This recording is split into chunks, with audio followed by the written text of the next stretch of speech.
Muchas gracias. Buenas tardes a todos. Es un honor compartir la mesa con tan distinguidos profesionales y agradezco en particular la invitación a la Comisión de Derecho Administrativo y extiendo también una felicitación por la exitosa organización de este seminario. El tema que voy a plantear trata sobre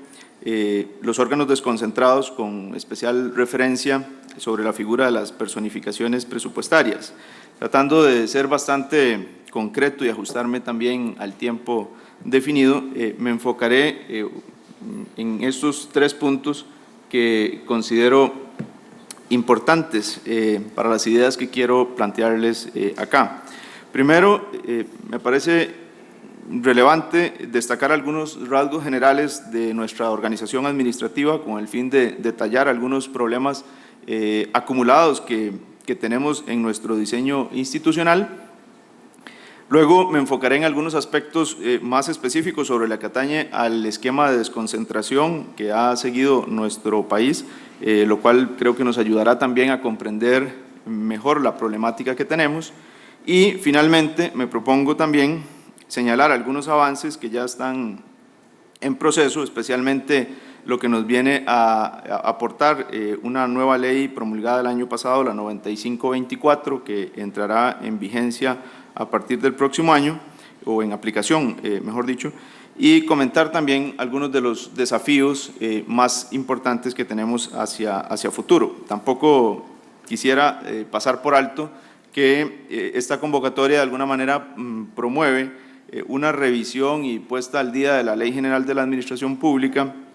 Por lo tanto, nos han pedido de igual manera plantear algunos aspectos de mejora, lo cual abordaré al final de mi exposición, sobre todo partiendo de algunos análisis que ha llevado a cabo la Contraloría General de la República en su rol como órgano de control externo encargado de la vigilancia de la hacienda pública.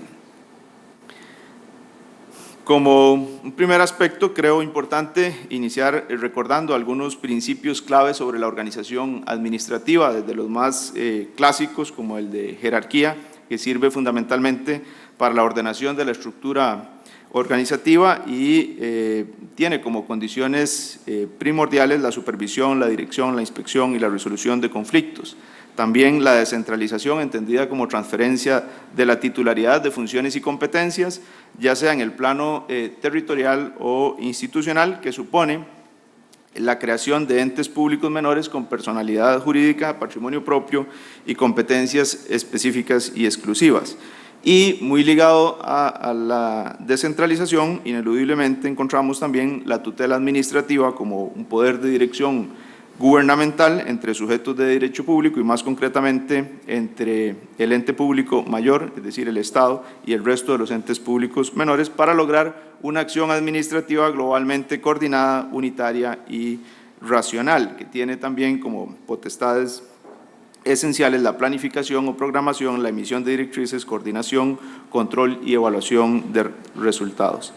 La desconcentración, entonces, dentro de este esquema viene siendo una técnica para la distribución de competencias entre distintos órganos de un mismo ente u órgano superior que tiene por objeto encomendar a un órgano especializado dentro de la estructura administrativa el ejercicio de determinadas competencias con el fin de lograr mayor eficiencia. Y la encontramos, como sabemos, en sus 2 modalidades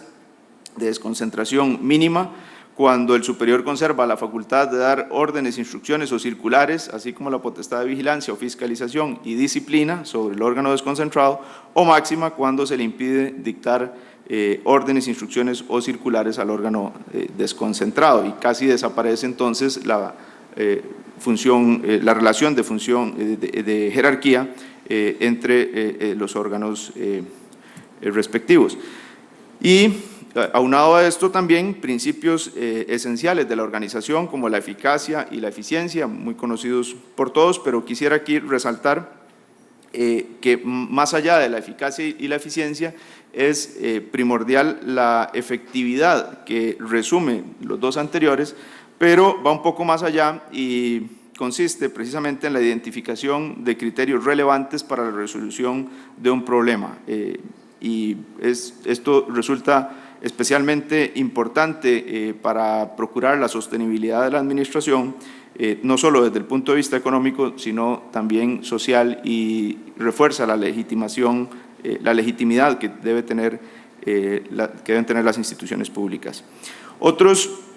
también, como el de simplicidad, claridad y proximidad de los ciudadanos, que ha sido desarrollado no solo por la doctrina, sino también por nuestra Sala Constitucional, que exige evitar en lo posible la complejidad de los organigramas administrativos para que sea claramente perceptible por los ciudadanos cuál es la composición, la situación y funciones de cada órgano de la administración. Y finalmente, el principio de coordinación, que ha sido reconocido como uno de los principios rectores de la organización administrativa y que debe mediar entre todos los entes y órganos públicos al ejercer sus competencias y prestar los servicios que el ordenamiento jurídico establece. Ahora bien, es importante revisar brevemente el crecimiento o cómo estamos hoy en día en nuestra organización de la administración pública, y quiero reflejar en 3 datos muy concretos una situación importante de crecimiento de la estructura administrativa del Estado que se observa en los estudios que se han hecho. En el año 49 teníamos 97 instituciones públicas, en el año 2010 teníamos 322 y llegamos actualmente a esa cifra de 330 instituciones. Esto quiere decir en promedio que hemos creado 33 instituciones por año en las últimas 7 décadas. Para asombrarnos un poquito más, podríamos decir que hemos conformado casi 3 instituciones por mes de manera continua durante los últimos 70 años. En la línea inferior del gráfico se refleja también que hemos tenido algunos periodos de mayor crecimiento,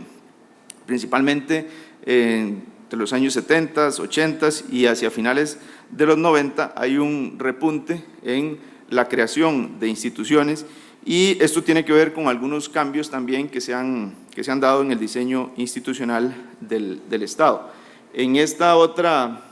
tabla se puede apreciar, no sé si logran ver, pero sobre todo en ese periodo de mayor crecimiento, del 76 al 2009, notamos que el perfil de las instituciones que más se crean son las que podríamos denominar pequeñas, que son instituciones como los órganos adscritos, en primer lugar; en segundo lugar, instituciones descentralizadas, ya sea autónomas o semiautónomas; y en tercer lugar, entidades públicas no estatales. Esto nos refleja, de alguna manera, una tendencia a crear órganos pequeños que en su mayoría se han decantado por la figura de la desconcentración máxima y el uso de la personalidad jurídica instrumental, a la que me referiré más adelante. Si lo viéramos también por periodos, en décadas un poco más específicas,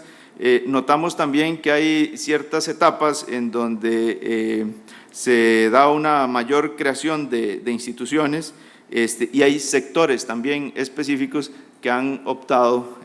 mayormente por esta modalidad. El caso de los órganos del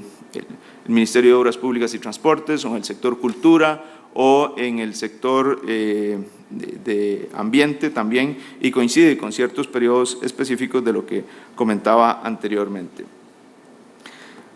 Además de los números, es importante, tratar de explicar este comportamiento, este crecimiento, y se han identificado algunos factores. Yo quisiera aquí señalar 4 muy puntuales que retoma un estudio que hizo la Contraloría en el año 2002 en su memoria anual, que abordó desde entonces esta problemática de la administración pública, caracterizada sobre todo por el crecimiento y en gran medida por la dispersión. Y estos 4 factores, razones fundamentales, son el crecimiento y la diversificación de las actividades del Estado. El Estado empezó a asumir una serie de actividades y servicios que, en definitiva, se nos hizo una administración pública más compleja. También una mayor exigencia social, económica y política de resultados por parte de la administración, enmarcada en una tendencia de satisfacción de derechos fundamentales mediante un modelo de administración pública esencialmente prestacional.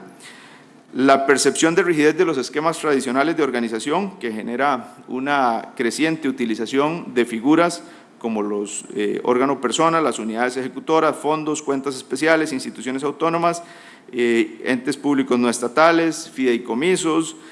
incluso figuras propias del derecho privado como las sociedades y las fundaciones. Podríamos decir que ha habido una especie de huida hacia esquemas de organización para tratar de flexibilizar algunos controles. También es cierto que en algunos momentos ha habido alguna exigencia de organismos internacionales en la concesión de créditos y donaciones para el desarrollo de actividades de interés público a cargo del Estado, que preferían la creación, por ejemplo, de las denominadas unidades ejecutoras específicas para administrar estos fondos. En resumen, podríamos decir que hay una situación problemática evidenciada en tres aspectos fundamentalmente: la ausencia de una visión ordenada e integral de la administración necesaria y falta claridad del modelo de administración pública que requerimos, especialmente en aspectos como el esquema de concentración o desconcentración más adecuado para nuestra administración. Esto conlleva también un debilitamiento del principio de seguridad jurídica con la creación y la utilización de figuras como la de la personalidad jurídica instrumental, que tiene contornos bastante imprecisos en nuestra legislación, y de igual manera una dificultad de aplicación de los mecanismos tendientes a coordinar la acción estatal. La dispersión del esquema organizativo de la administración dificulta sensiblemente el desarrollo efectivo de esa función de conducción política que le corresponde al Poder Ejecutivo. Y todo esto genera duplicidades e ineficiencias por la coexistencia y la pluralidad de instituciones que desarrollan finalidades más o menos similares, con poca coordinación, y en definitiva, como también lo ha puesto en evidencia Mideplan, tenemos un aparato público altamente fragmentado. Dicho lo anterior, creo que es necesario hacer referencia de manera más específica a las denominadas personificaciones presupuestarias, que utilizan habitualmente la figura que conocemos como la personalidad jurídica instrumental, que viene a ser una especie intermedia entre la desconcentración y la descentralización, ya que carece, sin crearse, una nueva entidad, como sucede con el caso de la descentralización, el órgano, figura típica de la desconcentración, adquiere cierta independencia y goza de personalidad para determinados supuestos. Son los llamados órganos persona, que algunos denominan de esa manera, y actualmente tenemos más de 70 instituciones de ese tipo en nuestra administración pública. La característica más importante de este esquema es que permite administrar sus recursos con independencia del presupuesto del ente público al que pertenece, lo que les faculta para formular sus propios presupuestos, contemplando sus ingresos y egresos, hacer contrataciones, etcétera. Incluso en la vía jurisdiccional se les reconoce legitimación procesal pasiva conjuntamente con el Estado o el ente al que se encuentran adscritos, según lo que nos señala el artículo 12.2 del Código Procesal Contencioso Administrativo. ¿Cuáles son los problemas más importantes de esta figura? Bueno, esa atomización del aparato público, que tienen una endeble base jurídica también, y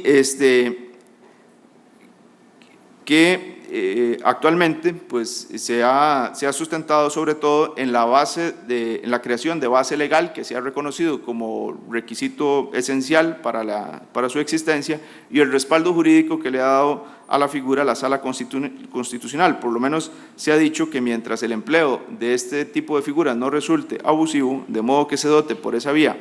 de una personalidad jurídica plena, la figura en sí misma no resulta inconstitucional. Algunos inconvenientes prácticos de la figura: en primer lugar, se da una pérdida del control presupuestario por parte de la Asamblea Legislativa. Tienen un presupuesto propio e independiente de los mismos órganos a los cuales pertenecen en el caso, digamos, de la Administración Central. Una segunda consecuencia es que con la creación de estos órganos y la separación presupuestaria se ha debilitado en la práctica, a mi juicio, el direccionamiento propio del Poder Ejecutivo y en concreto de la figura de los ministros o rectores de ciertos sectores que tienen a cargo instituciones de esta naturaleza. Y, en tercer lugar, una amplitud y dispersión de la organización pública que provoca desarticulación del aparato estatal y duplicidad de funciones, en definitiva, atomización de los costos y menor eficiencia en el gasto público. Ahora bien, bueno, hay un avance importante que considero oportuno mencionar acá, y es una ley, la 9524, les decía, aprobada el año pasado, que se enfoca en uno de los aspectos problemáticos, porque creo que la situación es bastante compleja y las soluciones pasan por muchas medidas que deberán adoptarse, pero esta ley en concreto se enfoca en un aspecto que ha sido medular, y es que viene a establecer el control presupuestario de estos órganos desconcentrados, por lo menos los que están dentro de la órbita del Poder Ejecutivo, y viene a devolver el control presupuestario de estos órganos a la Asamblea Legislativa, que tendrá en adelante la función de aprobación de dichos presupuestos conforme a la normativa constitucional. El artículo 1, para citarlo solo brevemente, de esta ley dice: todos los presupuestos de los órganos desconcentrados de la Administración Central serán incorporados al presupuesto nacional para su discusión y aprobación por parte de la Asamblea Legislativa, y establece a cargo del Ministerio de Hacienda la emisión de las regulaciones pertinentes para implementar estas nuevas medidas. De forma que en adelante pues será la Asamblea Legislativa, en el caso de los órganos desconcentrados de la Administración Central, quien se encargue de hacer ese control presupuestario, y no la Contraloría General de la República como venía siendo anteriormente. En términos de aplicación, solamente señalar que el mecanismo que viene operando se mantiene hasta la finalización de la ejecución de los recursos del periodo económico 2020, y a partir del próximo año, cuando se empieza la formulación presupuestaria del periodo 2021, se tendrían que incorporar los presupuestos de estos órganos dentro del presupuesto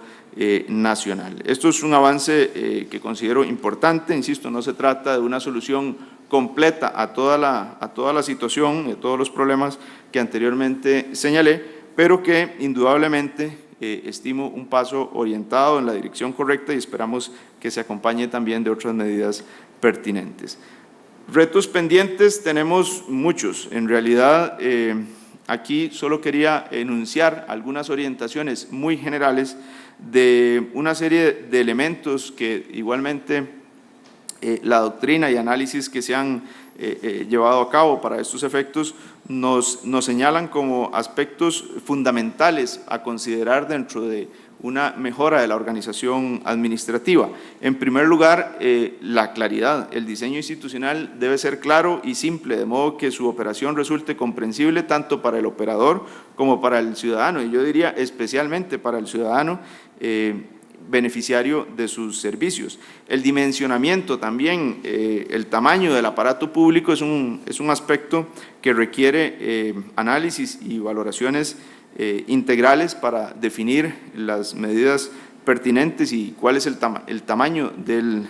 Estado y de la administración pública que necesitamos de acuerdo a nuestra realidad. La integralidad en el sentido de valorar, antes de crear más instituciones, valorar integralmente todas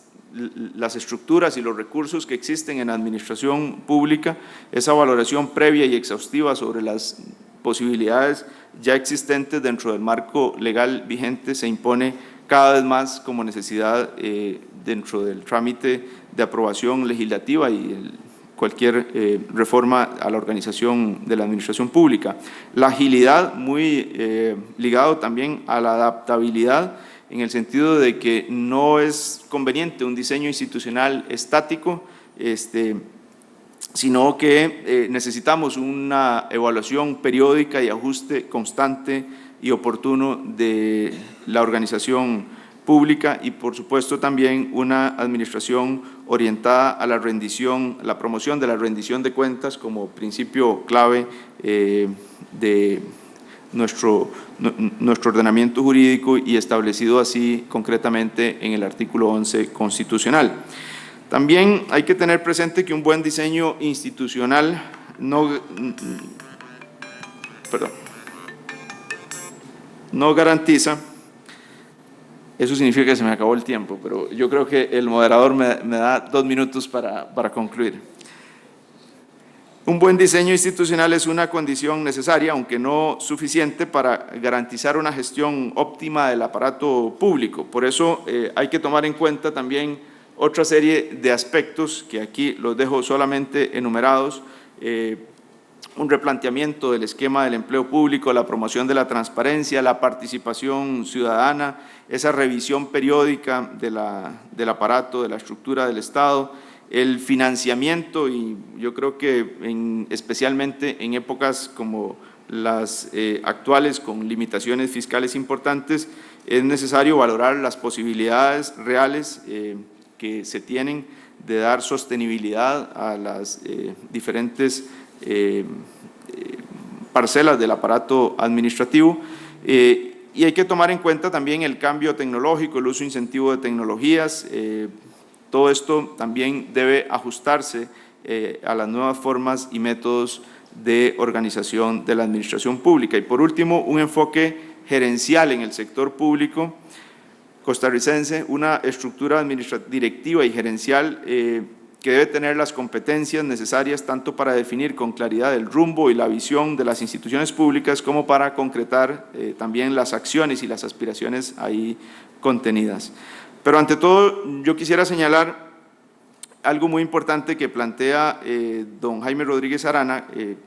y es que nos indica este autor español que el derecho administrativo moderno debe partir de una consideración central de la persona y de una concepción abierta y complementaria del interés general, de forma tal que los asuntos públicos deben gestionarse teniendo presente en cada momento la vitalidad de una realidad que emerge de las aportaciones ciudadanas. El pensamiento abierto, plural, dinámico y complementario son las claves de este nuevo derecho administrativo que emerge sobre una renovada aproximación de lo que se ha acuñado bajo el concepto de derecho a la buena administración de las instituciones públicas, concebido como derecho fundamental y que debemos incorporar también en nuestra organización administrativa. Y concluyo solamente con estas 3 precisiones finales y que quisiera dejar planteadas, porque dentro de lo que he dicho me incluye una serie de aproximaciones de mejora de lo que se podría hacer en nuestra organización administrativa, pero si tuviera que hacer una apuesta personal, y lo digo a título propio, si tuviera que inclinarme por 3 cosas que deberían de tomarse en cuenta, por ejemplo, en una apuesta a tono de la Ley General de nuestra Administración Pública, diría que es necesario, yo no me atrevería a decir que eliminar los órganos con personalidad jurídica instrumental, pero sí delimitar y precisar los alcances de la figura. Creo que es un aspecto muy relevante. Lo mismo también definir con claridad el esquema de rectorías y especificar las competencias de dicha figura dentro de esa función de direccionamiento del Poder Ejecutivo, y esa revisión periódica del diseño institucional y la estructura de las instituciones con propósitos de evaluación y mejora continua. Posiblemente hay que cerrar algunas instituciones que hoy día tenemos, pero más que eso creo que hay que incrementar la eficiencia en la gestión pública en beneficio especialmente de la ciudadanía. Y muchas gracias por su atención.